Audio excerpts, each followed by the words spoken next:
नमस्कार दोस्तों, आज फिर एक नए वीडियो के साथ नंबर सिस्टम पे हम रूबरू हो रहे हैं। पिछले वीडियो में हमने प्राकृत संख्या और पूर्ण संख्याओं की जानकारी ली थी। आज के इस वीडियो में हम बात करेंगे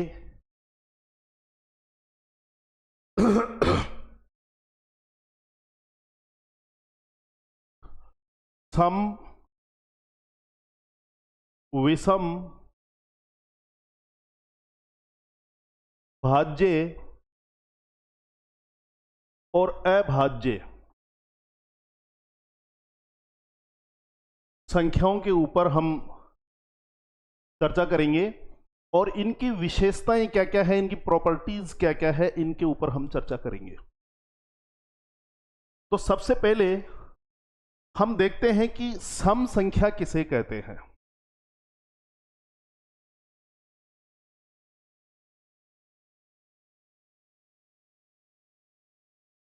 दोस्तों, ये जो सम संख्या है इसको इवन नंबर्स बोलते हैं। इवन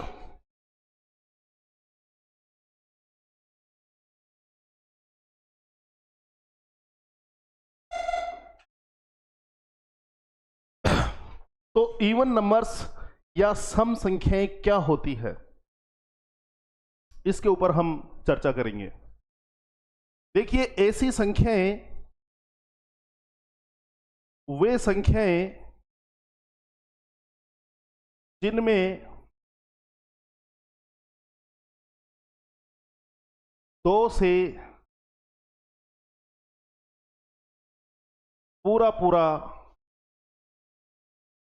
भाग जाता है,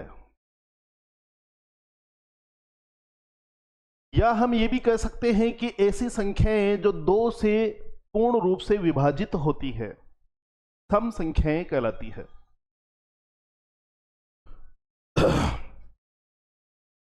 दो से संपूर्ण रूप से विभाजित होने वाली संख्याएं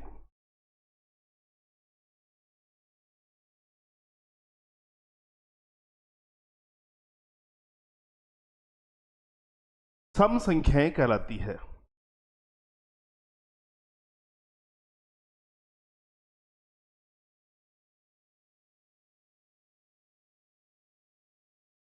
तो इनका एक जो सेट बनेगा, जो समुच्चय बनेगा, जो समूह बनेगा, वो कैसे बन सकता है। देखिए,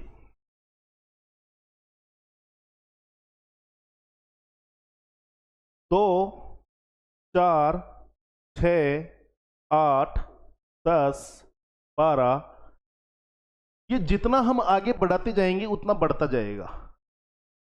संख्याएं हमारी प्राकृत और पूर्ण संख्याएं अनंत तक जा रही थी, तो अनंत तक बहुत सी ऐसी संख्याएं हैं जो सम संख्याओं की श्रेणी में आएगी, उसकी कैटेगरी में आएगी। इसीलिए जब अनंत तक हमें संख्याएं दर्शानी हो तो हम 3 डॉट्स का यूज करते हैं। ध्यान रखना, 1, 2 और 3 डॉट्स का यूज करते हैं। इसका तात्पर्य यह है कि ये अनंत तक है, और अनंत तक ऐसी संख्याएं जो 2 से विभाजित हो सकती हो पूरी पूरी, वे ही संख्याएं हम इसमें लेंगे। ओके दोस्तों, ठीक इसी प्रकार इनकी प्रॉपर्टीज की हम एक साथ तुलना करके अध्ययन करेंगे। थोड़ा सा हम यहां ये देख सकते हैं कि एक रिव्यू जब हम इनके ऊपर देखते हैं, इन संख्याओं के ऊपर 2, 4, 6, 8, 10, 12, 14, 16, तो एक चीज हमें ये स्पष्ट दिखाई दे रही है कि सबसे छोटी जो सम संख्या है वो है 2। सबसे छोटी सम संख्या कौन सी है दोस्तों? सबसे छोटी सम संख्या है 2।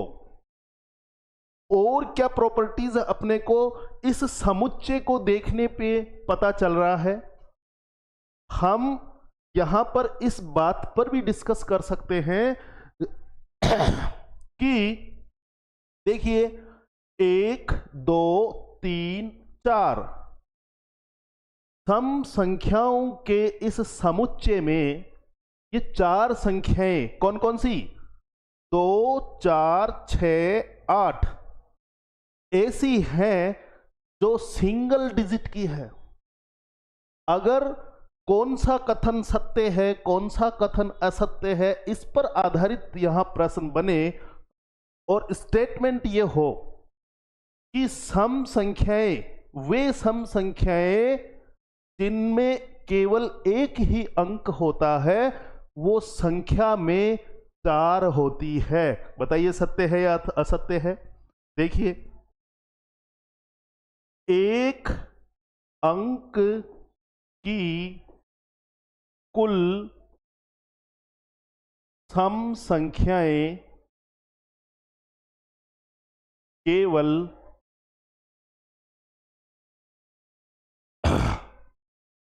4 होती है। अब देखिए ये स्टेटमेंट है। बार बार हम जब भी किसी सेट की बात करते हैं चाहे वो प्राकृत हो पूर्ण हो सम हो विषम हो भाज्य हो अभाज्य हो हम इस बात को कहना या याद रखना बिल्कुल नहीं भूलेंगे कि उसी सेट को आप एक बार लिख लेवें देख लेवें कि ये सत्य है या नहीं है। जैसा कि हम देख रहे हैं कि 2 4 6 8 10 12 ये सम संख्याएं हैं क्योंकि 2 से विभाजित होती हैं पूरी पूरी। और हमें यह भी स्पष्ट जानकारी यहां मिल रही है कि 2 4 6 8 ये 4 संख्याएं ही ऐसी है जिनमें सिंगल डिजिट है बाकी फिर 2 डिजिट आ गए। देखो 0 और 1 2 और 1। तो ये कथन दोस्तों बिल्कुल सत्य है कि एक अंक की कुल सम संख्याएं केवल कितनी होती है 4 होती है। यहां पर हम इस बात की भी चर्चा कर सकते हैं कि जब कोई 2 सम संख्याओं को जोड़ा जाता है संक्रिया की बात कर रहे हैं हम। तो संक्रिया की जब हम बात कर रहे हैं दोस्तों तो देखिए सम संख्याएं कौन कौन सी हुई इसका समुच्चय क्या क्या हुआ 2 4 6 8 10 12 14 डॉट डॉट डॉट। अगर हम सम संख्याओं के योग की बात करें तो योग में आप देख सकते हैं 2 + 4 कितना आएगा दोस्तों 6 आएगा या 2 + 6 कितना आएगा 8 आएगा या 2 + 8 कितना आएगा दोस्तों 10 आएगा या देखिए 4 + 6 कितना आएगा 10 आएगा।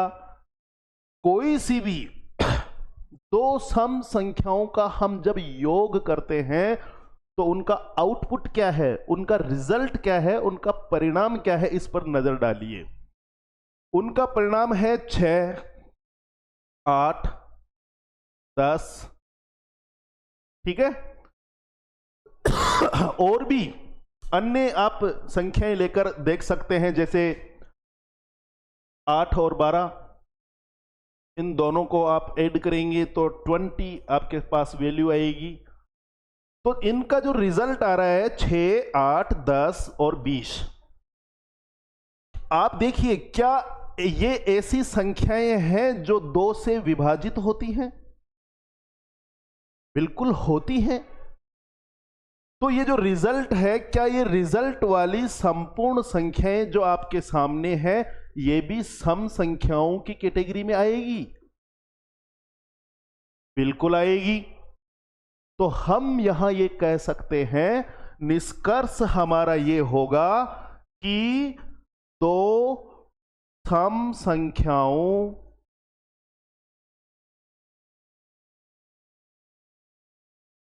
का योग हमेशा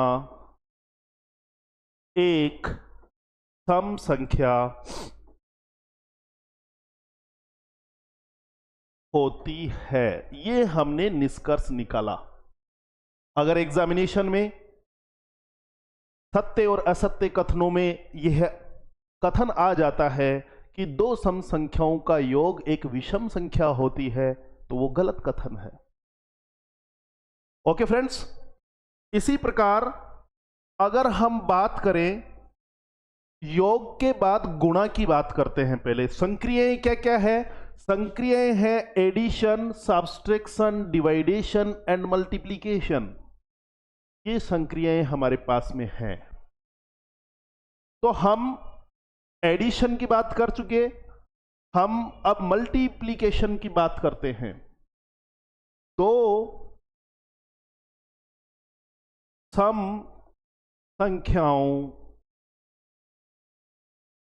का गुणा एक खालिस्तान संख्या होती है। अब हमें यह देखना है कि इस रिक्त स्थान में क्या आना चाहिए, तो हम संक्रिया करके देखेंगे। सम संख्याएं हमारे पास में यहां ऊपर इनका एक सेट लिखा हुआ है, तो आप संक्रिया करके देख लीजिए। तो देखिए, संक्रिया करने के लिए हम एक नेक्स्ट पेज लेते हैं। 2 और 4 हमारे पास एक सम संख्याओं का समुच्चय है। 2, 4, 6, 8, 10। हम 2 इंटू 4 करते हैं, वैल्यू 8 आती है। हम 4 इंटू 6 करते हैं, वैल्यू 24 आती है। हम 6 इंटू 8 करते हैं, वैल्यू 48 आती है। हम 4 इंटू 10 करते हैं, वैल्यू 40 आती है। कहने का तात्पर्य यह हुआ कि इनका जो आउटपुट है उस पर ध्यान दीजिए। आउटपुट है 8, 24, 48 और 40। क्या ये संख्याएं 2 से विभाजित है? देखिए, 2 से विभाजित, 2 चौके 8। 2 से हम क्या कर रहे हैं? भाग दे रहे हैं। 2 से भाग दिया तो वैल्यू कितनी आई? 12। 2 से भाग दिया, वैल्यू कितनी आई? 24। 2 से भाग दिया, वैल्यू कितनी आई? 20। क्या पूरा पूरा भाग जा रहा है? जा रहा है। तो तात्पर्य यह हुआ मित्रों कि दो सम संख्याओं के गुणा से प्राप्त होने वाली एक संख्या भी सम संख्या होती है। इसीलिए हम यहां लिखेंगे दो सम संख्याओं का गुणा एक सम संख्या होती है। क्लियर? इसमें किसी प्रकार की कोई आपको हिचकिचाहट नहीं होनी चाहिए कि होगी कि नहीं होगी। क्लियर होगी। तो हमने 2 चीजों की चर्चा की है, एक तो योग की चर्चा की है और एक गुणा की चर्चा की है। तो सम संख्याएं जब जोड़ी जाती हैं, सम संख्याएं जब गुणा की जाती है, तो रिजल्ट हमें सम संख्या के रूप में प्राप्त होता है। ठीक इसी प्रकार अगर हम इन दोनों संक्रियाओं की बात करें, बाकी और भाग की संक्रियाओं की बात करें, तो देखिए संक्रिया हम यहीं पर करके देख लेते हैं। ये गुणा की संक्रिया है। हम अब यहां भाग की संक्रिया करके देखते हैं। देखिए, कोई सी भी 2 सम संख्याएं आप उठाइए आपकी इच्छा के अनुसार। मान लीजिए आपने उठाई 8, आपने उसमें भाग दिया 2 का, वैल्यू आई 4। मान लीजिए आपने 10 उठाया और भाग दिया आपने 5 सम संख्या नहीं है, आपने भाग दिया 4 से। किससे भाग दिया? 4 से। तो देखिए वैल्यू क्या आएगी? 2 से 5 बार, 2 से 2 बार, 5/2 यानी कि 2.5। क्या इंडिकेट हो रही है यहां पर? ये क्या व्यक्त करना चाहती है ये संख्या? क्या हमने 8 में 2 का भाग दिया, पूरा पूरा गया? बिल्कुल गया। तो 2 से विभाजित है और रिजल्ट जो मिला 4, वो भी 2 से डिवाइड होती है, यानी यहां पर 4 जो है आपकी सम संख्या है। लेकिन जब हमने 10 में 4 से भाग दिया तो वैल्यू हमारे पास आई 5/2, जिसका मान है 2.5। कहने का तात्पर्य ये हुआ कि 5 में जब 2 का भाग दिया हमने तो 2.5 इसलिए आ रहा है कि ये 2 से पूरी बार विभाजित नहीं है। या हम इसको ना देख के इसको देखें कि 10 सम संख्या थी, 4 सम संख्या थी, हमने जब भाग दिया 4 दूनी 8, 2 बच गए, भाग नहीं जा रहा है, दशमलव लगाइए, 20 हो गया, 4 पंजे 20। तो क्या यहां प्राप्त होने वाली संख्या 2 से विभाजित है? नहीं है। तो हम एक निष्कर्ष ये निकाल सकते हैं दोस्तों कि सम संख्याएं जो होती है उनका भाग देने पर तो सम संख्याओं को विभाजित करने पर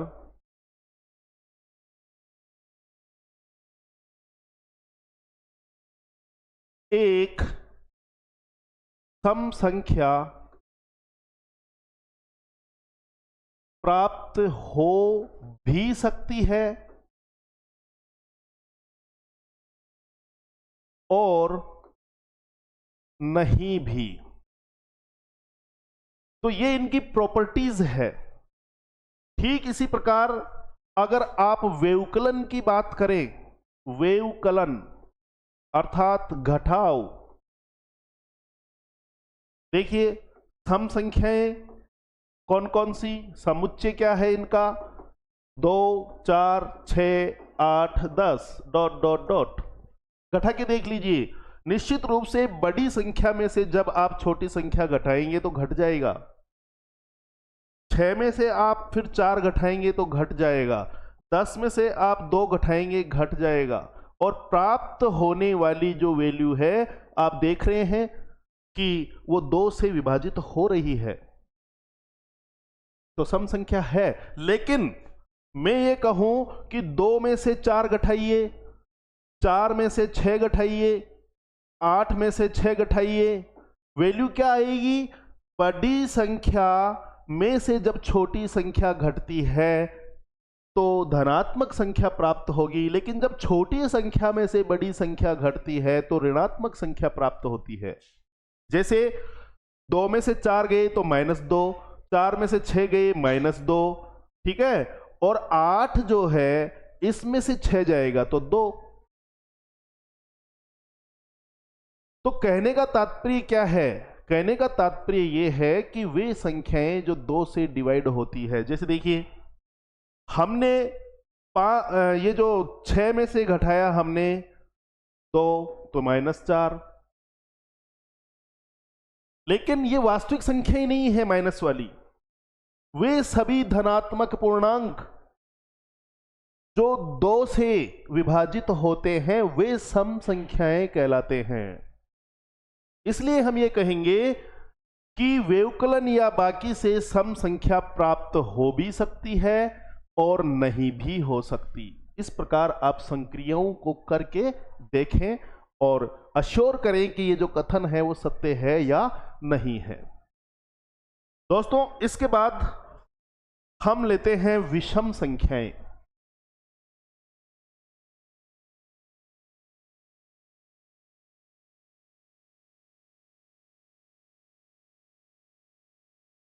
विषम संख्याएं जो हैं इनको हम इंग्लिश में बोलेंगे ओड नंबर्स, ओड। और विषम संख्याएं कौन सी संख्याएं विषम संख्याओं की श्रेणी में आएगी? तो सम और विषम। सम वे संख्याएं जिनमें 2 का पूरा भाग जाता है, विषम वे संख्याएं जिनमें 2 का पूरा भाग नहीं जाता है। ओके फ्रेंड्स, यानी वे संख्याएं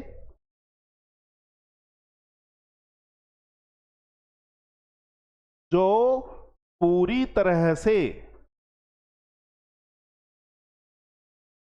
2 से विभाजित नहीं होती, कौन सी संख्याएं कहलाएंगी? बिल्कुल विषम संख्याएं कहलाएंगी। तो हम इन विषम संख्याओं का एक समुच्चय बनाते हैं। वो समुच्चय क्या बनेगा विषम संख्याओं का? वो बनेगा, देखिए, 1 में 2 का पूरा भाग नहीं जाता है, पॉइंट्स में जाएगा। इसके बाद 2 में 2 का भाग जाता है, लेकिन 3 में 2 का पूरा भाग नहीं जाता है। 4 में जाता है, लेकिन 5 में 2 का भाग नहीं जाता है पूरा। इसी प्रकार ये समुच्चय जो बनेगा, आपका समुच्चय बनेगा 1 3 5 7 9 11 13 डॉट डॉट डॉट अनंत तक जो भी ऐसी संख्याएं आएंगी जिनमें 2 का पूरा भाग नहीं जाएगा, वो विषम संख्याओं की श्रेणी में आएंगी। ये इनका समुच्चय हो गया है।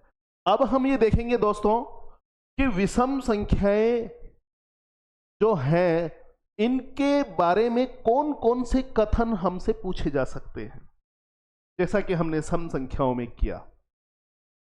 तो ध्यान रखना, आप व्यवकलन और भाग के संक्रियाओं पर अगर इतना ध्यान नहीं भी देते हैं तो कोई दिक्कत नहीं है दोस्तों। आपको योग और गुणा 2 तथ्यों को नजरअंदाज बिल्कुल नहीं करना है। ऐसे प्रश्न परीक्षाओं में अधिकांश पूछे जाते हैं। इसलिए देखिए, हमने इस समुच्चय को जब गहराई से देखा तो क्या निष्कर्ष निकल रहे हैं। देखिए, क्या कौन कौन सी प्रॉपर्टीज हमें नजर आ रही है दोस्तों इस विषम संख्या के समुच्चय में। पहली जो प्रॉपर्टी है वो ये है कि एक, देखो, सबसे छोटी विषम संख्या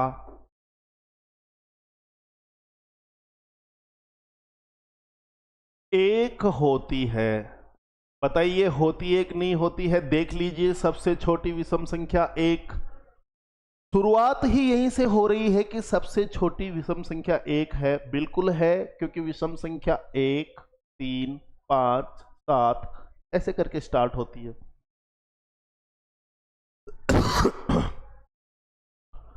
दूसरा देखिए, 1 2 3 4 5 5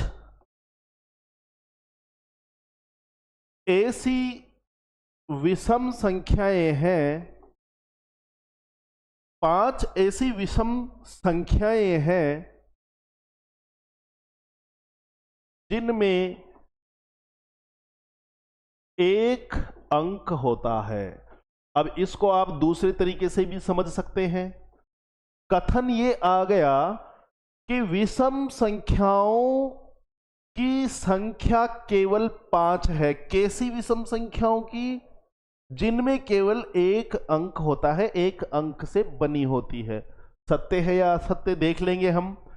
देखिए, 1 3 5 7 9 11, 11 में 2 अंक आ गए हैं दोस्तों। तो एक अंक की जो विषम संख्याएं हैं वो है 9 तक। और कितनी हो गई? 1 2 3 4 5।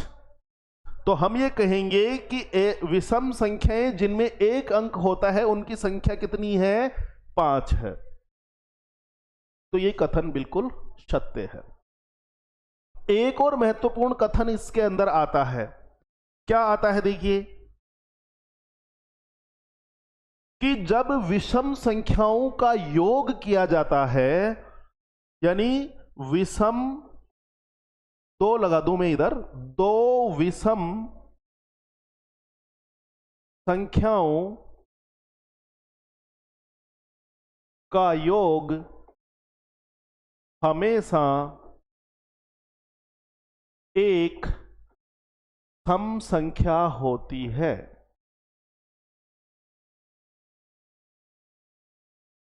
देखिए, 2 विषम संख्याओं का योग हमेशा एक सम संख्या होती है। सम संख्या, देखिए, हम करके देखते हैं। हमने लिया 1 और 3।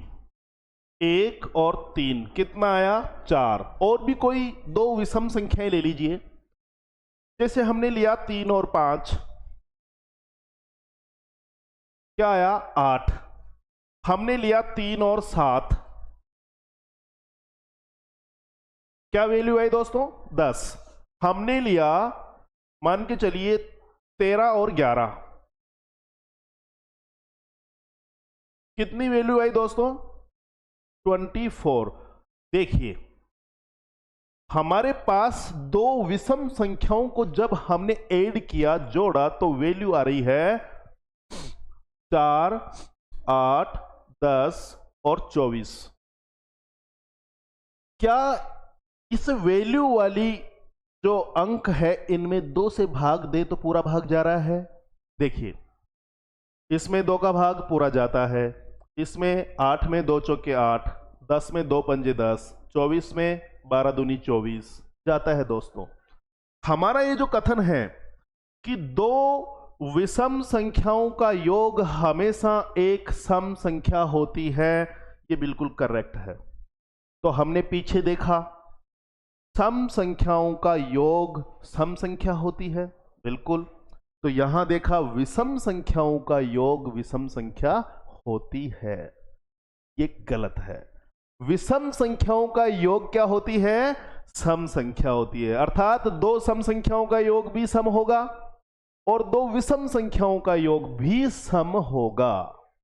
ओके फ्रेंड्स, ठीक इसी प्रकार अब यदि प्रश्न ये हो कि क्या 3 विषम संख्याओं का योग सम होता है या विषम होता है, हमारे सामने संख्याएं भी हैं और हम योग भी जानते हैं, तो करके देखते हैं। मान लीजिए मैंने लिया 1, 3 और 5, ये 3 संख्याएं ले ली इस बार। तो दोस्तों 5 और 3 8, 8 और 1 9, 9 में 2 का भाग नहीं जाता है, ये सम नहीं है, ये क्या है विषम है। इसके बाद और कोई ले लीजिए, आपने लिया 3, 5, 7,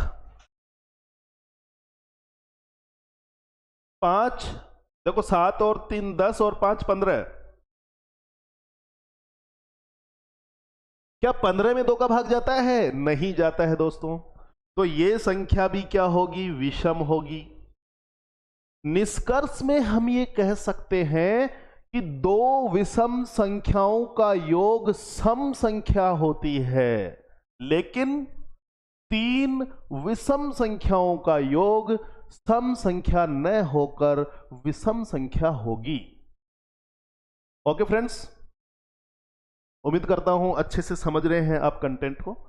देखिए सम और विषम संख्या की ये चर्चा करने के बाद हम बात करेंगे भाज्य और अभाज्य संख्या की। तो दोस्तों मैं जब भाज्य संख्या शुरू करने जा ही रहा हूं, तो क्यों ना हम एक कंसेप्ट है उसको समझ लें। भाज्य संख्या से पहले एक कंसेप्ट समझते हैं। देखिए 3 वर्ड्स हैं हमारे सामने, वो जो 3 वर्ड्स हैं वो उनमें से पहला वर्ड है गुणनखंड। मैं भाज्य संख्याओं को समझने के लिए कुछ शब्द आपसे डिस्कस करना चाह रहा हूं। शब्द है गुणनखंड, दूसरा शब्द है गुणज, और एक जो शब्द है उसको आप मान लीजिए गुणांक। तो दोस्तों 3 शब्द है हमारे सामने, गुणनखंड और गुणज जो है वो अपने आप में गुणांक है। तीसरा जो शब्द मैं आपको बताना चाह रहा था, वो तीसरा जो शब्द है वो है अभाज्य गुणनखंड। अभाज्य गुणनखंड। ओके फ्रेंड्स, कौन से 3 शब्द हम डिस्कस करना चाह रहे हैं? भाज्य संख्या में कुछ शब्द यूज होंगे, उन शब्दों से संबंधित हमारे सामने 3 शब्द हैं और इनमें डिफरेंस क्या है ये हमें अच्छी तरह से पता होना चाहिए। जब हम किसी कंसेप्ट को समझते हैं तो केवल और केवल टाइम पास के लिए उस कंसेप्ट को नहीं पढ़ना है, हमें जड़ तक जाना है, गहराई तक जाना है। जिन खोजा तिन पाई या गहरे पानी पेट, रही किनारे मोती खोजन में लगी रही किनारे बैठ। अगर किनारे पर हम बैठ के मोती खोजेंगे, पॉसिबल नहीं है दोस्तों। आज ये कंपटीशन का जमाना है, इसमें हजारों लाखों विद्यार्थी अपनी जान झोंक रहे हैं कंपटीशन में, ताकि जो भी एग्जामिनेशंस आती है उनके अंदर वो अपना बेस्ट से बेस्ट कर पाए और एक क्राइटेरिया जो होता है कट ऑफ का, उसके अंदर वो आ सके और सिलेक्ट हो सके, अपने सपनों को साकार कर सके। और जितना आनंद यकीन मानिए सपनों को साकार करने में आता है, उससे कई गुना धैर्य रखना पड़ेगा, क्योंकि दुख भी उतने ही उठाने पड़ते हैं। तो आपको गहरा गोता लगाना है। तो देखिए, भाज्य और अभाज्य संख्याओं को समझने के लिए हमने कुछ शब्द लिए हैं। पहला है गुणनखंड, दूसरा है गुणज, और तीसरा जो शब्द है दोस्तों वो है अभाज्य गुणनखंड। तो इनको एक एक करके हम ये समझते हैं कि इनका अर्थ क्या होता है। देखिए, गुणनखंड का मतलब है किसी संख्या के टुकड़े करना। क्या करना? टुकड़े करना। हम अभी एक संख्या लेके इन तीनों चीजों को समझेंगे, लेकिन पहले आप इनका शाब्दिक अर्थ समझ लें। गुणज का मतलब है किसी संख्या को गुणा करने पर प्राप्त संख्या। किसी संख्या को गुणा करने पर प्राप्त संख्या। अब जब हमने गुणनखंड यहां पढ़ा है टुकड़े करना, अब उधर हमने क्या पढ़ा? अभाज्य गुणनखंड। देखिए, गुणनखंड और अभाज्य गुणनखंड मतलब किसी संख्या के टुकड़े तो आपको करने ही करने हैं, क्योंकि इसमें गुणनखंड शब्द है। टुकड़े करने हैं आपको, संख्या के क्या करने हैं?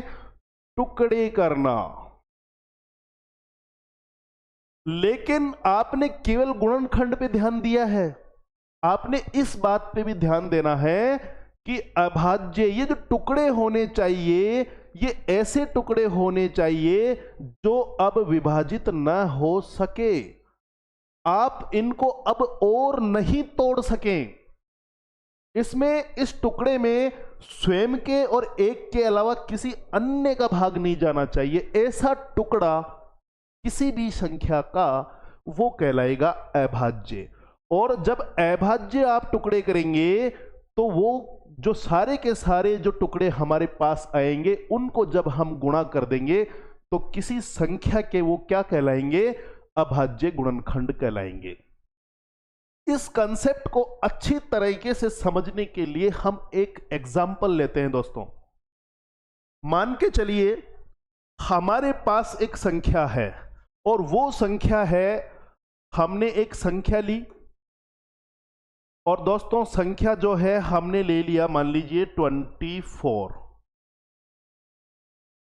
कौन सी संख्या ली हमने दोस्तों? 24। अब देखिए, हम चाहते हैं कि इसके गुणनखंड करें, तो गुणनखंड को आसानी से समझने के लिए देखिए, हमने संख्या 24 ली। हम बहुत ही आसानी से इसमें देखो 2 का भाग देके देखते हैं। 2 से 12 बार, फिर 2 से हमने दिया 6 बार, फिर 2 से हमने दिया 3 बार, फिर 3 से हमने दिया 1 बार। तो हमारे पास ये जो संख्या 24 थी, ठीक है, तो इसके कौन कौन से टुकड़े आए? देखिए, टुकड़ा यहां से स्टार्ट कीजिए ऐसे, ठीक है। हमारे पास टुकड़ा आया 1, फिर टुकड़ा आया हमारे पास, छोटी संख्या पहले लिख दीजिए, 1 2 3 बार 2 है, 1 2, 3 बार 2 है, और फिर लिखा हमने 3। ये इसके टुकड़े हो गए। अब आप मुझे ये बताइए, क्या 2 के और टुकड़े किए जा सकते हैं? नहीं किए जा सकते। क्या 2 के टुकड़े नहीं हो रहे हैं तो 3 के टुकड़े किए जा सकते हैं? नहीं हो रहे। 3 का टुकड़ा वही 1 गुणा 3 ही होगा। तो अब इनके टुकड़े नहीं हो रहे हैं दोस्तों, इसीलिए ये जो मान है आपका 1, 2, 2, 2 और 3, ये गुणा में, इधर आइए दोस्तों, देखिए देखिए हमने क्या लिखा कि इस 24 के ऐसे टुकड़े कर दे हम जिनके टुकड़े करना संभव नहीं है, तो वो कहलाएंगे अभाज्य गुणनखंड। क्या कहलाएंगे? अभाज्य गुणनखंड। तो इस 24 के अभाज्य गुणनखंड क्या हुए? 1 गुणा 2 गुणा 2 गुणा 2 गुणा 3। देखिए 1 को 2 से गुणा किया 2, फिर 2 दूनी 4, 4 दूनी 8 और 8 तिये 24। हमने इस 24 को टुकड़े कर दिए, और टुकड़े कैसे किए दोस्तों? जो अभाज्य हो उनका अब विभाजन संभव नहीं हो, इसीलिए 1 सॉरी गुणा 2 गुणा 2 गुणा 2 गुणा 3 24 के क्या है? अभाज्य गुणनखंड है। कैसे गुणनखंड है दोस्तों? अभाज्य गुणनखंड। लेकिन अगर हम बात करें गुणनखंड की, तो देखिए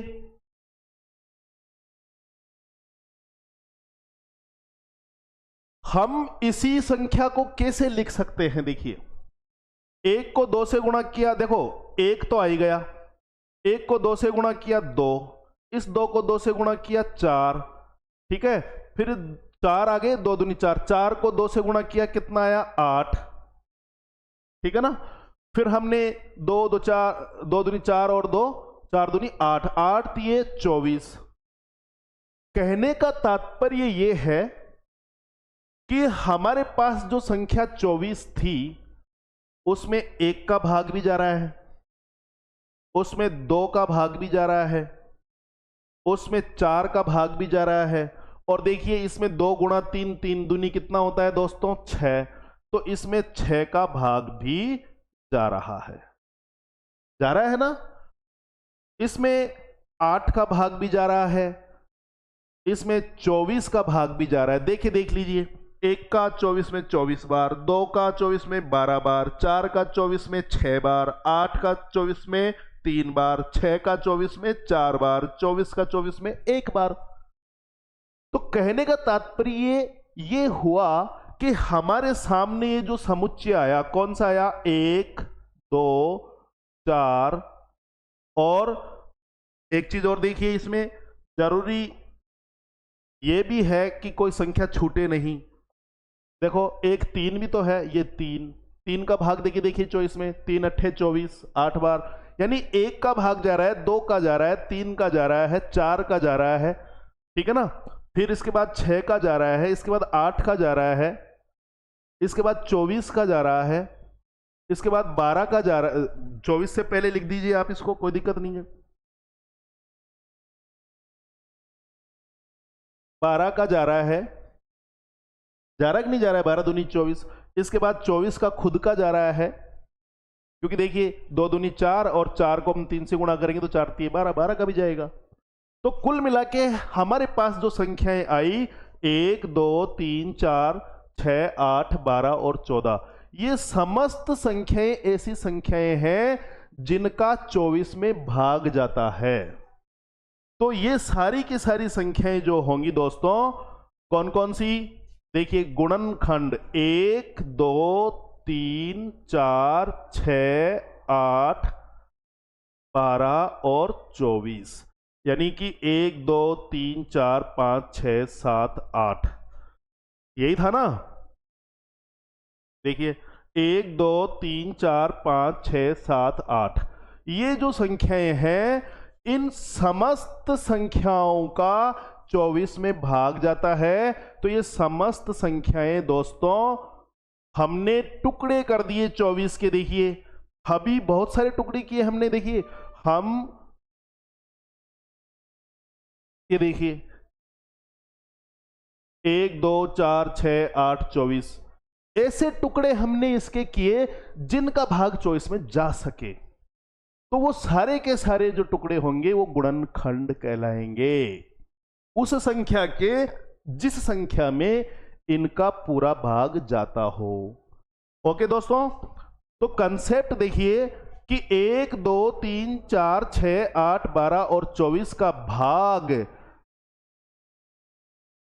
इस 24 में जाता है, तो ये समस्त संख्याएं क्या है? 24 के गुणनखंड हैं। 24 के गुणनखंड हैं। इसलिए गुणनखंड अलग चीज है और अभाज्य गुणनखंड अलग चीज है। अभाज्य का मतलब जिसके टुकड़े नहीं हो, और गुणनखंड में वे समस्त संख्याएं आएंगी जिनके टुकड़े तो संभव हो सकते हो लेकिन उनका भाग दी गई संख्या में जाता हो, तो वे सारी की सारी संख्याएं उस दी गई संख्याओं के गुणनखंड होंगे। ओके दोस्तों, लास्ट जो वर्ड हमारे पास बचा था वो था गुणज। और गुणज का तात्पर्य यह है कि दी गई जो भी संख्या हमारे पास है, कुछ भी ले सकते हो आप यहां पे 2 भी ले सकते हो, 4 भी ले सकते हो, 3 भी ले सकते हो, 6 भी ले सकते हो, कुछ भी ले सकते हो। हमने 24 लिया है।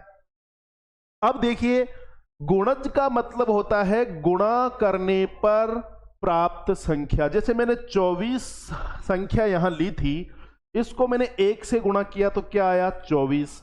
इसको मैंने 2 से गुणा किया तो क्या आया? 48। इसको मैंने 3 से गुणा किया तो क्या आया? 72। तो ये जो संख्याएं प्राप्त हो रही है गुणा करने पर, ये 24 जो हमने संख्या ली थी, ये सारी की सारी ये जो संख्याएं हैं ये 24 के क्या हैं? गुणज हैं। 24 एकम 24, 24 दूनी 48 गुणा करने पे आ रही है, तो ये गुणज है। मल्टीपल हैं जो मल्टीप्लाई करने से प्राप्त होंगी। तो उम्मीद करता हूं दोस्तों कि ये जो 3 वर्ड थे, गुणनखंड, गुणज और अभाज्य गुणनखंड, इसका कंसेप्ट आप अच्छे से समझ गए होंगे। अब हम मेन जो हमारा उद्देश्य है, टॉपिक है, उस पे आते हैं। हम पढ़ना चाहते हैं दोस्तों भाज्य संख्याएं।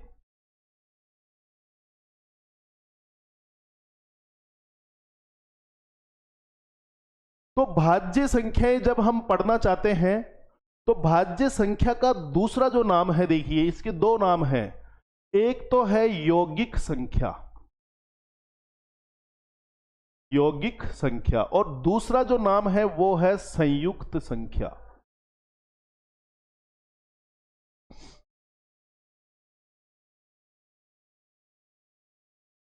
तो दोस्तों यौगिक संख्या और संयुक्त संख्या इसका अन्य नाम है। अब प्रश्न ये उठता है कि भाज्य संख्या होती क्या है? तो अभी इससे जस्ट थोड़ी देर पहले हमने 3 शब्दों का जो विश्लेषण किया, गुणनखंड, गुणज और अभाज्य गुणनखंड, तो उसमें से मैं एक शब्द उठा रहा हूं, गुणनखंड। कौन सा शब्द? गुणनखंड। अभाज्य गुणनखंड नहीं, गुणनखंड। ऐसी संख्याएं जो दी गई संख्याओं में भाग जाए समस्त संख्याओं का, वो सारी की सारी संख्याएं उस दी गई संख्याओं की क्या है? गुणनखंड है। तो देखिए भाज्य संख्या किसे कहेंगे? भाज्य संख्या को इंग्लिश में हम कहते हैं कंपोजिट नंबर। कौन सा नंबर बोलते हैं? Composite number. और कंपोजिट का मतलब, कंपोजिशन का मतलब यह है कि ये युक्त है, एक योग है, ये 2 या 2 से अधिक संख्याओं के गुणा से बनने वाली चीजें हैं।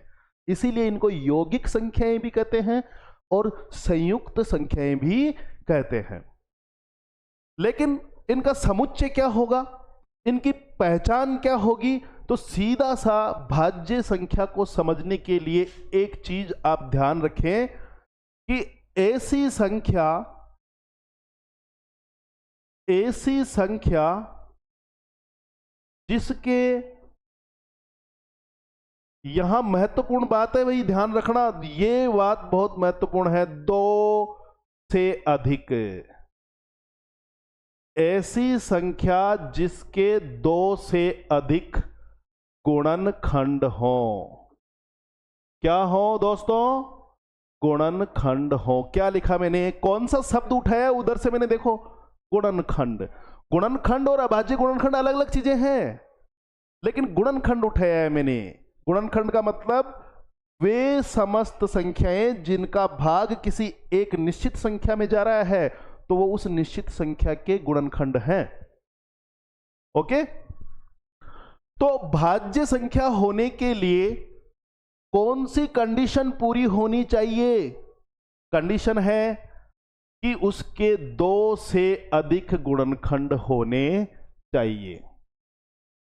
और अगर ये पूछ ले कि कम से कम कितने गुणनखंड होने चाहिए, तो मैं कह रहा हूं कि 2 से तो अधिक होना चाहिए। तो 2 से अगर एक भी अधिक करेंगे तो कितने गुणनखंड होंगे? 3।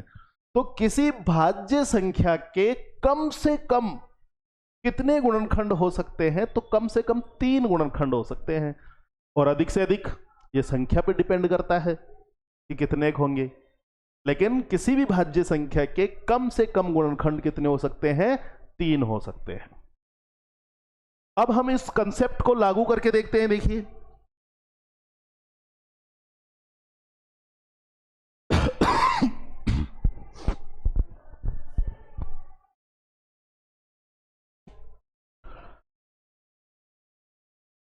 दूसरी भाषा में, दूसरी शब्दों में हम यह भी कह सकते हैं कि वह संख्या जिसमें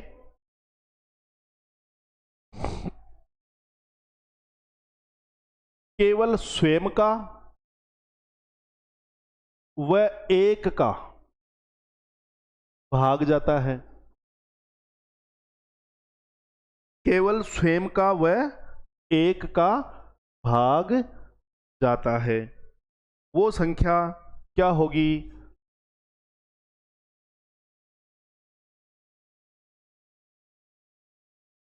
वो संख्या भाज्य संख्या। देखिए, वह संख्या जिसमें केवल स्वयं का व, इसको थोड़ा यहां से देखिए, वह संख्या जिसमें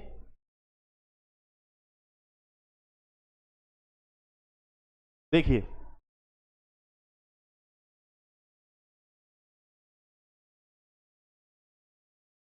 वह संख्या जिसमें स्वयं व एक के अलावा किसी अन्य संख्या का भी भाग जाता हो। देखिए, जैसे मान लीजिए, एग्जाम्पल से समझिए इसको। हमने लिया यहां पे 6 लिया, तो इसमें 6 में देखिए 1 का भाग जाता है,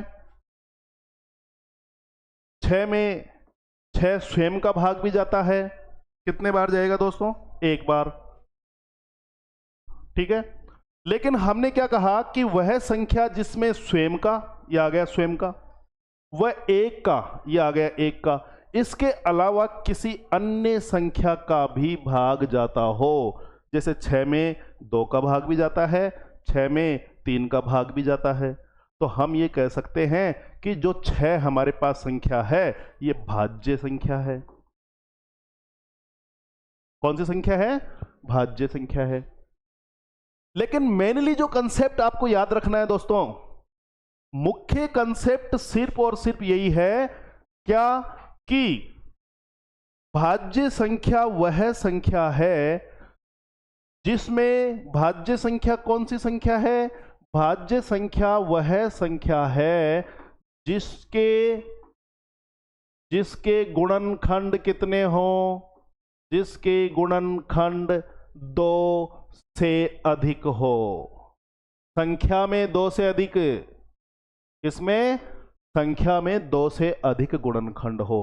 अब हम एग्जाम्पल लेते हैं। देखिए, माना कि हमारे पास संख्या है 2। अब इसके गुणनखंड देखिए, 2 में 1 का भाग भी जाता है, 2 में 2 का भाग भी जाता है। मैंने संख्या ली यहां पे 3। 3 में 1 का भाग जाता है, 3 में 3 का भाग भी जाता है। हम क्या कर रहे हैं, गुणनखंड निकाल रहे हैं। तो 2 के जो गुणनखंड हैं वो कौन कौन से हैं, 1 और 2। 3 के गुणनखंड कौन कौन से हैं, 1 और 3। 4 के गुणनखंड कौन कौन से हैं, इसमें 1 का भाग भी जाता है, इसमें 2 का भाग भी जाता है, इसमें 4 का भाग भी जाता है।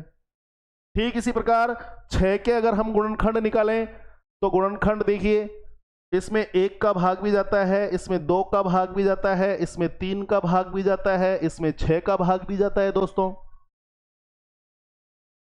तो परिभाषा क्या है, परिभाषा यह है कि ऐसी संख्या जिसके 2 से ज्यादा गुणनखंड हो वो संख्या भाज्य संख्या होती है। कौन सी संख्या होती है, भाज्य संख्या। अब देखिए 6 के गुणनखंड कितने हैं, 1 2 3 4, 4 गुणनखंड। कितने गुणनखंड, 4 गुणनखंड। 4 के कितने, 1 2 3, 3 गुणनखंड, 3 गुणनखंड। 3 के कितने गुणनखंड, देखिए 1 और 1 2, 2 गुणनखंड। 2 के कितने गुणनखंड, 1 और 2, 2 गुणनखंड। अब आपकी परिभाषा पे आइए, भाज्य संख्या जिसके गुणनखंड 2 से अधिक हो। संख्या में 2 से ज्यादा गुणनखंड होने चाहिए। तो आप देख रहे हैं 2 के गुणनखंड कितने हैं, 2 हैं। 3 के गुणनखंड कितने हैं, 2 हैं। 4 के गुणनखंड कितने हैं, 3 हैं।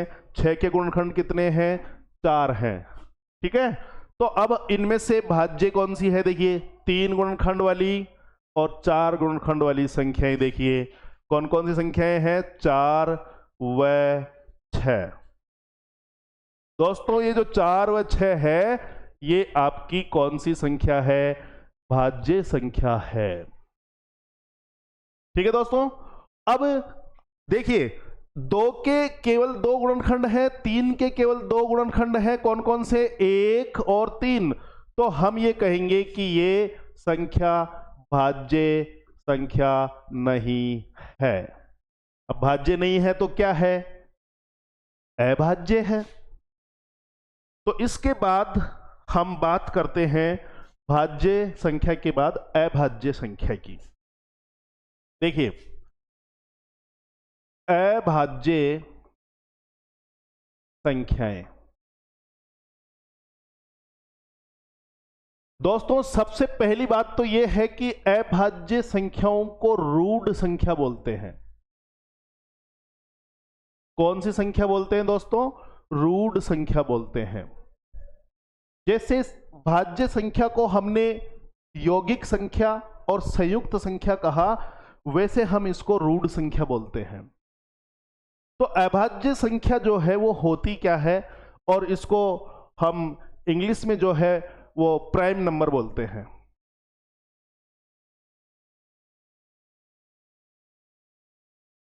क्या बोलते हैं दोस्तों, प्राइम नंबर। अब होती क्या है, देखिए हमने भाज्य की परिभाषा में पढ़ा कि जिस संख्या के 2 से ज्यादा गुणनखंड हैं वो भाज्य संख्या है। और 2 से ज्यादा का मतलब यह है कि यदि किसी संख्या के केवल 2 गुणनखंड हैं, यदि किसी संख्या के केवल 2 गुणनखंड हैं, केवल 2 गुणनखंड होते हैं, तो वह संख्या, दोस्तों वह संख्या विषम संख्या कहलाती है। कौन सी संख्या कहलाती है, विषम संख्या कहलाती है। आपको बड़े ही धैर्य के साथ इन चीजों को पढ़ना है, जल्दीबाजी बिल्कुल नहीं करनी है। एक एक चीज, एक एक कंसेप्ट आपके समझ में आएगा। ये केएमडी क्लासेस का वादा है आपसे। निश्चिंत होकर आप अच्छे से पढ़ाई करें, तैयारी करें, और समय के साथ साथ आपको प्रत्येक टॉपिक के क्रमवार रीट, पटवार, ग्राम सेवक, समस्त परीक्षाओं के एलडीसी तक के आपको वीडियोस हम प्रोवाइड करवाएंगे। इसी तरीके से विश्लेषण करेंगे, टॉपिक चाहे कोई सा ही हो, नाम सिर्फ एक ही रहेगा, केएमडी क्लासेज। देखिए, यदि किसी संख्या के केवल 2 गुणनखंड होते हैं तो वह संख्या विषम संख्या कहलाती है। डरना बिल्कुल नहीं है, वीडियो बड़ा हो सकता है और बड़ा होना अच्छी चीज होती है। आप केवल और केवल पढ़िए, ठीक है। जिस प्रकार हम जीवन बड़ा चाहते हैं, अपने संघर्ष भी बड़े होने चाहिए, और संघर्ष जब बड़े होंगे तो उसका नतीजा जो होगा निश्चित रूप से बड़ा होगा। यदि किसी संख्या के केवल 2 गुणनखंड होते हैं तो वह संख्या विषम संख्या कहलाती है। अब देखिए, हम एग्जाम्पल लेते हैं। विषम संख्या को रूट संख्या बोलते हैं, प्राइम नंबर बोलते हैं, क्लियर। भाज्य संख्या को यौगिक संख्या कहते हैं, संयुक्त संख्या कहते हैं, कंपोजिट नंबर कहते हैं। बोलना नहीं है, आगे पाठ पीछे सपाट, कोई फायदा नहीं है, ठीक है। Work hard and success will be yours. देखिए, एग्जाम्पल्स लेते हैं। मैंने कहा कि हमारे पास में, मान लीजिए हमारे पास है 1, 2, 3 और कुछ भी संख्या ले लीजिए, 5, 7, ठीक है, और फिर मैंने ले लिया 11। ये विषम संख्याएं है या नहीं है, ये बात की चर्चा है, लेकिन हमने कुछ संख्याएं ली है। हम डिस्कस क्या करना चाहते हैं कि गुणनखंड कितने हैं, 2 है या 2 से ज्यादा है। 2 से ज्यादा गुणनखंड है तो भाज्य है, 2 से कम तो क्या होंगे। 2 से कम का तात्पर्य है 2 से कम भी हो सकते हैं, लेकिन कम से कम 2 से ज्यादा गुणनखंड मतलब भाज्य, और 2 ही गुणनखंड है तो अभाज्य, और 2 गुणनखंड भी नहीं है किसी संख्या के तो भैया वो ना तो भाज्य है और ना ही अभाज्य। 2 से कम भी गुणनखंड होते हैं दोस्तों। अभी देखिए, मैंने आपको कहा कि इनके गुणनखंड कीजिए, और गुणनखंड शब्द से आपको बिल्कुल भी अभाज्य गुणनखंड शब्द दिमाग में नहीं आना चाहिए। मैंने क्लियर करवाया है अभी कि गुणनखंड में और अभाज्य गुणनखंड में डिफरेंस होता है। तो गुणनखंड वह संख्या है जिसका दी गई संख्या में भाग जाए। अधिक से अधिक कितनी भी संख्याएं ले लो, लेकिन भाग जाना चाहिए। और अभाज्य गुणनखंड वे संख्याएं हैं जो किसी संख्या के टुकड़े तो हैं, लेकिन ऐसे टुकड़े हैं जिनको और आगे तोड़ा नहीं जा सकता। देखिए, हमने गुणनखंड किया, 1 का जो गुणनखंड है वो है 1, ठीक है दोस्तों। 2 के जो हमने टुकड़े किए वो किए 1, 2 में 1 का भी भाग जाता है और 2 का भी भाग जाता है, तो 2 के जो गुणनखंड होंगे वो होंगे 1 और 2।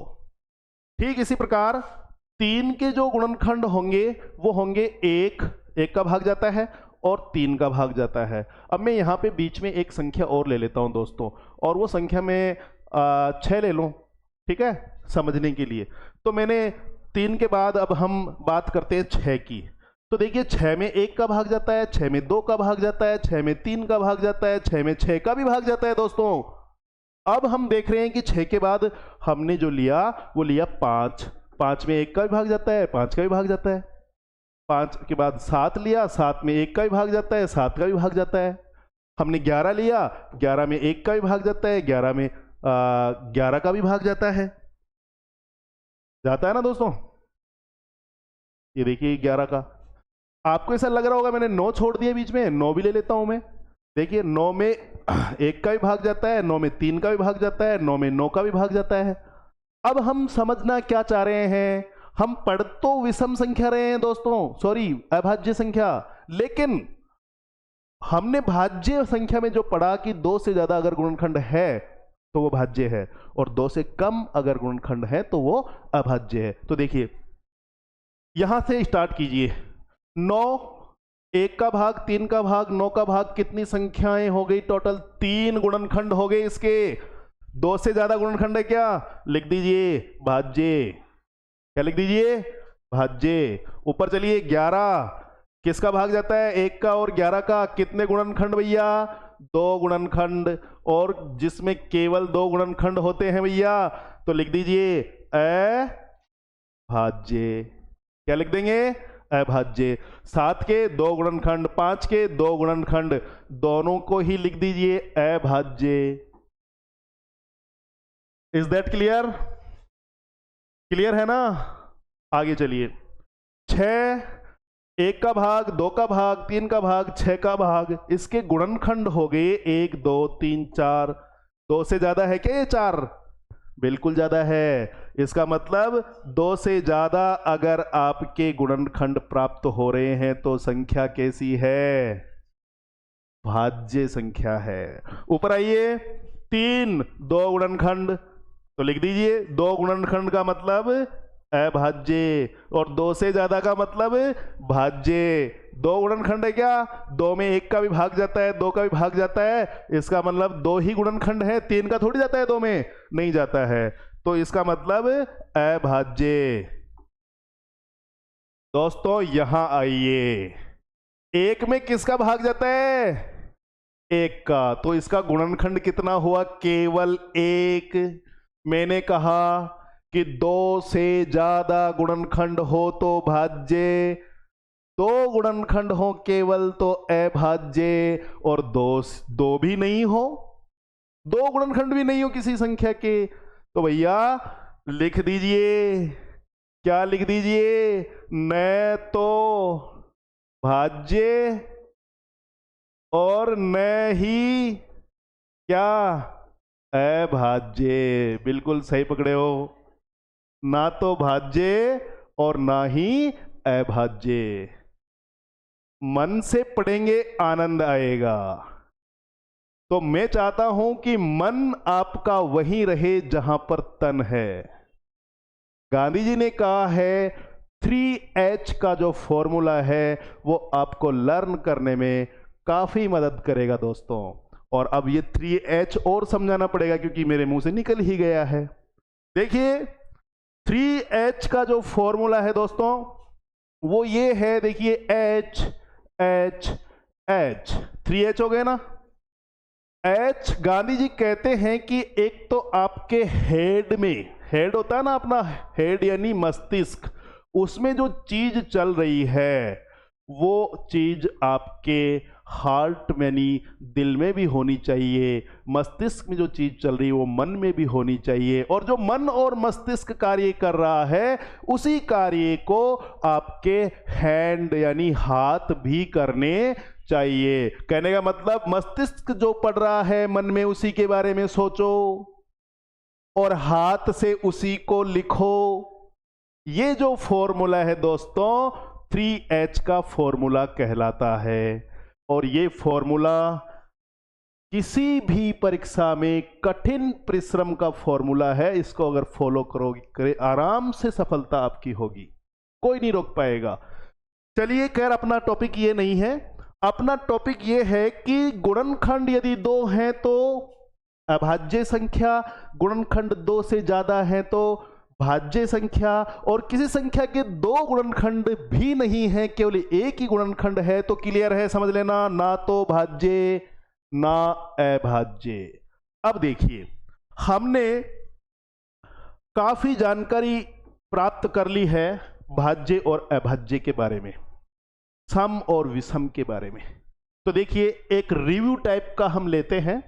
देखो यहां मैंने लिखा सम संख्या, सम संख्याएं। तो देखिए सम संख्याएं कौन सी संख्याएं होती है? जिनमें 2 का भाग जाता है। तो देखिए ये आ गई आपके पास 2 4 6 8 10 डॉट डॉट डॉट। मैंने यहां लिखा विषम संख्या।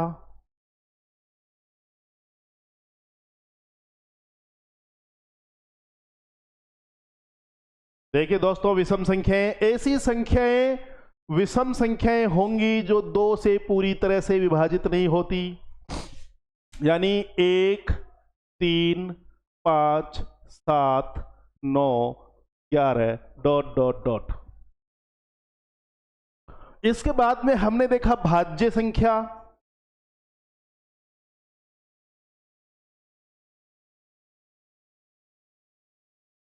कुछ एग्जाम्पल्स लिख लेते हैं। भाज्य संख्याएं वे संख्याएं हैं जिनके 2 से ज्यादा गुणनखंड होते हैं।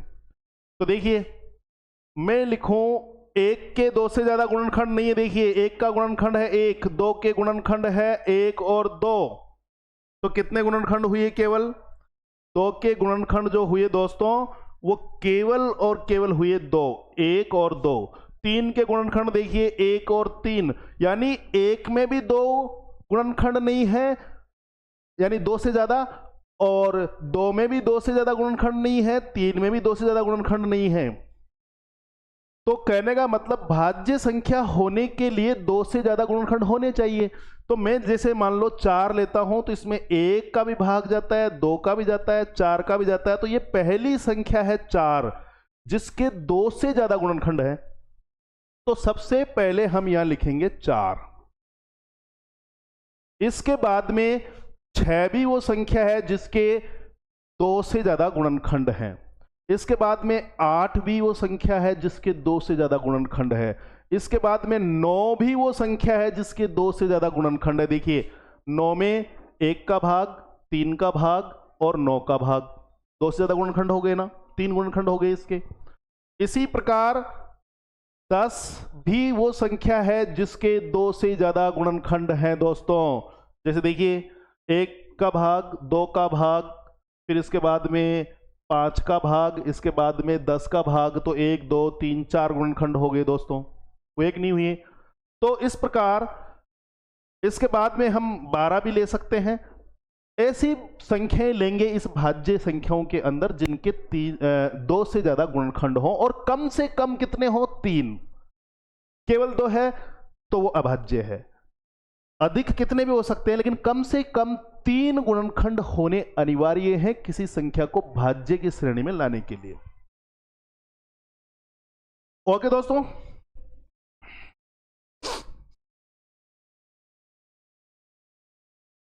तो देखिए, ये हो गई आपकी भाज्य संख्याएं। अब इसके नीचे हमने पढ़ा अभाज्य, अभाज्य संख्याएं। तो अभाज्य संख्याएं जो थी दोस्तों, इसमें हमने अच्छे से पढ़ा है कि जिनके केवल 2 टुकड़े हों, 2 गुणनखंड हों, ठीक है, वो होगी आपकी अभाज्य संख्या। अब देखिए, क्या 1 का टुकड़ा केवल 1 है? क्या 2 का टुकड़ा 1 और 2 है? क्या 3 का टुकड़ा 1 और 3 है? क्योंकि 2 में 1 का भाग जाता है और 2 का भाग जाता है, 2 गुणनखंड है। 3 में 1 का भाग जाता है और 3 का भाग जाता है, ठीक है। इसके बाद देखिए 5, देखिए 5 में 1 का भाग जाता है, 5 का भाग जाता है। 7 देखिए 1 का भाग जाता है, 7 का भाग जाता है। 8 में ज्यादा संख्याओं का जाएगा, 9 में भी ज्यादा का जाएगा, 10 में भी ज्यादा का जाएगा। 11 में देखिए, 11 में 1 का भाग जाता है और 11 का भाग जाता है दोस्तों। तो हम इसमें लिखेंगे 1 में तो 1 ही गुणनखंड है। अब अभाज्य होने के लिए भी कम से कम 2 गुणनखंड होने जरूरी हैं जो 1 में नहीं है।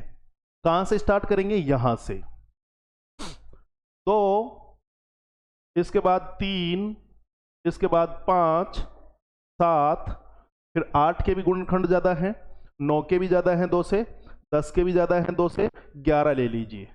11, 13 और 14 के भी ज्यादा हैं, 15 के भी ज्यादा हैं, ठीक है, 16 के भी ज्यादा हैं, 17।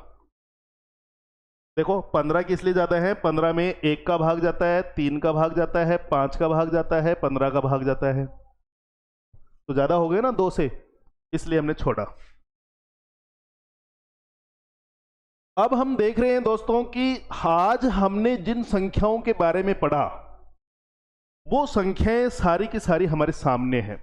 हमने सम के बारे में पढ़ा, विषम के बारे में पढ़ा, भाज्य के बारे में पढ़ा, अभाज्य के बारे में पढ़ा। अब देखिए इनका विश्लेषण देखिए, विश्लेषण ऐसे करेंगे हम, कोई भी कथन आता है तो उसको इस प्रकार से आप रख के उनका विश्लेषण कर लें। अगर प्राकृत संख्या के बारे में ही आपका कथन है तो केवल प्राकृत पर देखें, पूर्ण के ऊपर आपका कथन है तो केवल पूर्ण देखें। लेकिन कभी कभी ऐसा होता है दोस्तों कि भाज्य और अभाज्य में कनेक्शन देके और फिर पूछा जाता है प्रश्न कथन, सम और विषम को जोड़ के कथनों को आपस में फिर कथन किया जाता है। तो ज्यादा बढ़िया यह है कि हम समस्त संख्याओं को एक साइड में कोई रफ पेज पे लिख लें कि ये कहां से स्टार्ट होती है, इनकी क्या क्या इनकी प्रॉपर्टीज है, और फिर दिए गए कथन से उनकी तुलना कर लें। जैसा कि हमने यही कार्य यहां किया है, इनको यहां इसीलिए लिखा है कि कोई भी कथन अगर आएगा तो हम इनसे तुलना करेंगे उनकी।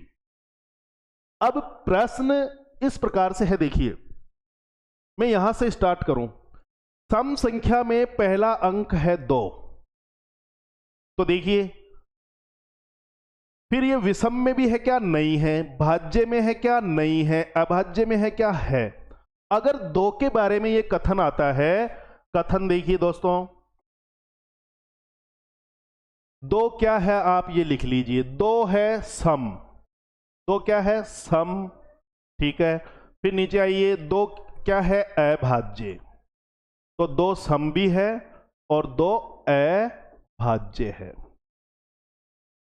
अगर कथन ये आए कि 2 सम अभाज्य संख्या है, 2 क्या है सम संख्या भी है और अभाज्य संख्या भी है, तो हम इसको कहेंगे सम अभाज्य। क्या कहेंगे दोस्तों, सम अभाज्य है। तो ये आपका कथन बिल्कुल सत्य है कि 2 सम अभाज्य संख्या है। अगर दूसरा कथन ये आ जाए कि देखिए इसमें अभाज्य है ना, कि अभाज्य पे नजर डालिए, अभाज्य में ये 2 जो है इसके 2 सम है ना, देखिए सम है, बिल्कुल है, तो 2 हो गई सम अभाज्य। तो आप अभाज्य पे नजर डाल के देखिए कि अभाज्य में 2 के अलावा और भी कोई सम संख्या है क्या। देखो सम संख्या किसे कहेंगे, देखिए जिसमें 2 का भाग जाए, क्या 3 में 2 का भाग जाता है, नहीं, 5 में नहीं, 7 में नहीं, 11 में नहीं, 13 में नहीं, 17 में नहीं, डॉट डॉट डॉट। तो कथन यह भी हो सकता है दोस्तों कि एक मात्र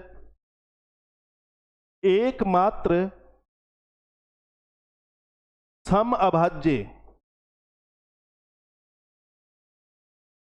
जो सम भी हो और अभाज्य हो, एकमात्र सम अभाज्य संख्या 2 होती है। बताइए क्या ये कथन सत्य है।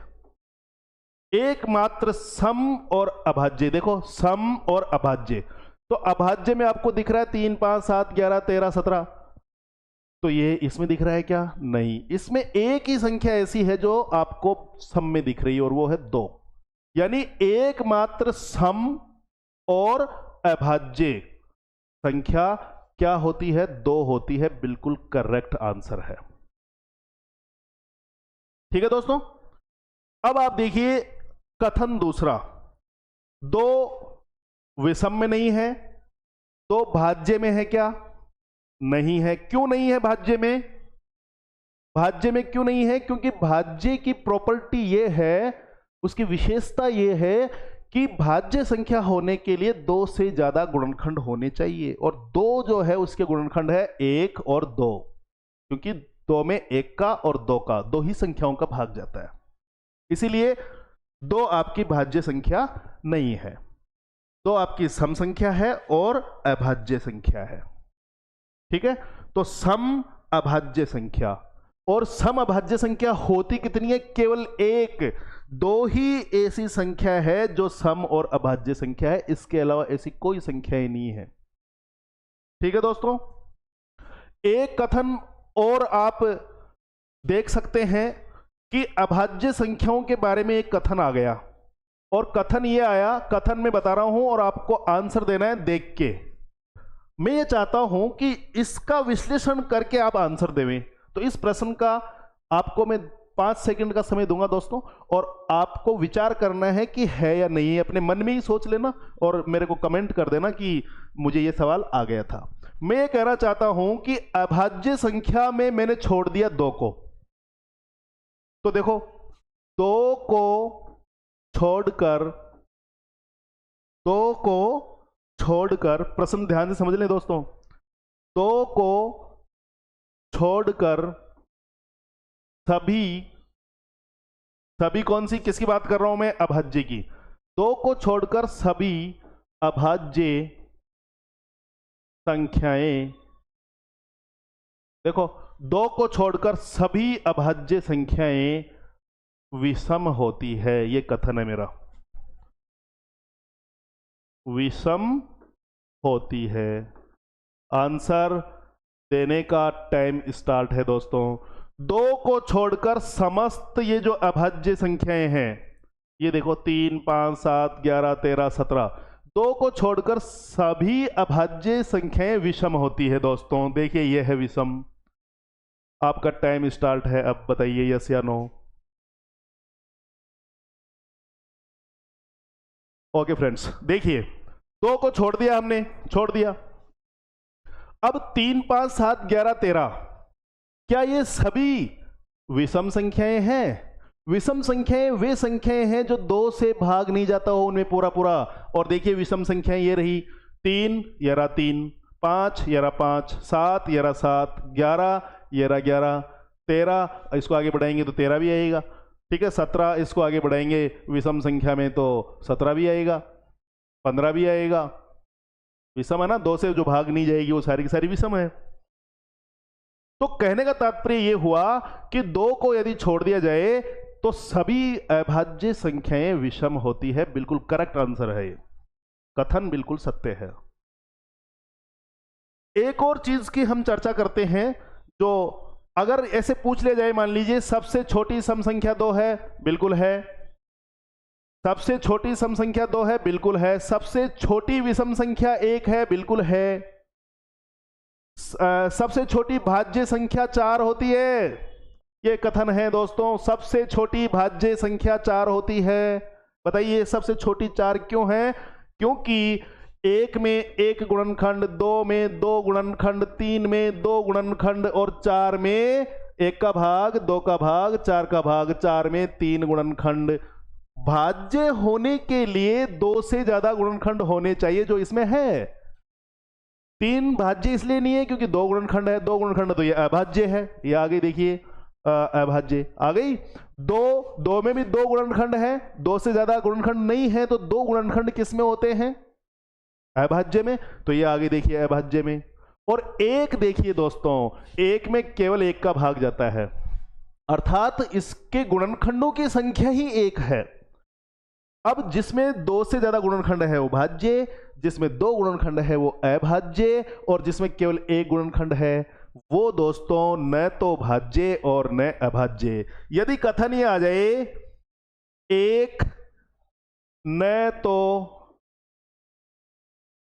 भाज्य संख्या है और न ही अभाज्य, तो बताइए 1 न तो भाज्य संख्या है और न ही अभाज्य।